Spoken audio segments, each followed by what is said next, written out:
দাদা এই চলতে চলতে আজকে এখানে একটা নতুন কোয়ালিটির একটা গাছ দেখছি, গাছটার নামও জানি না, এতে ফল হয় না ফুল হয় না, এতে কি হয় না ভূত থাকে না পেতনি থাকে কিছুই জানি না।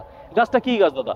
এটা ইংলিশে নাম হচ্ছে ফিডল উড বলে। ফিডিল উড। হ্যাঁ, বাংলায় বলা হয় বৃন্দাবন চাপা, অনেকে আচ্ছা সরস্বতী চাপা বলে। আচ্ছা।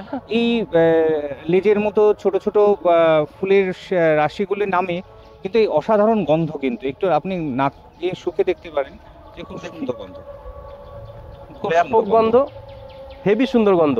ঠিক, আর একটা বকুল ফুলের মতন গন্ধ কি? মানে বকুল ফুল একটা অদ্ভুত গন্ধ। একটা ফুল আমি তুলছি, আমি ফুল হ্যাঁ, আমি অবশ্যই। তোলাটা পছন্দ করি না, কারণ আমার বাড়িতেও ফুল গাছ আছে। এই যে বন্ধুদের একটু দেখাই, এই যে ফুল দেখছেন, এবং এটাকে বৃন্দাবন চাপা অথবা সরস্বতী চাপা দুটোই বলা যায়। ইংলিশ নেমটা দাদা ভাই বললেন। আচ্ছা দাদা ভাইয়ের কাছে একটা জিনিস জিজ্ঞাসা করবে, এই গাছটার দাম, মানে এর যে চারা আছে, এত বড় গাছ তো লাগানো সম্ভব না, এই যে চারা আছে দাম কত করে কিনে? 50 করে। 50 টাকা।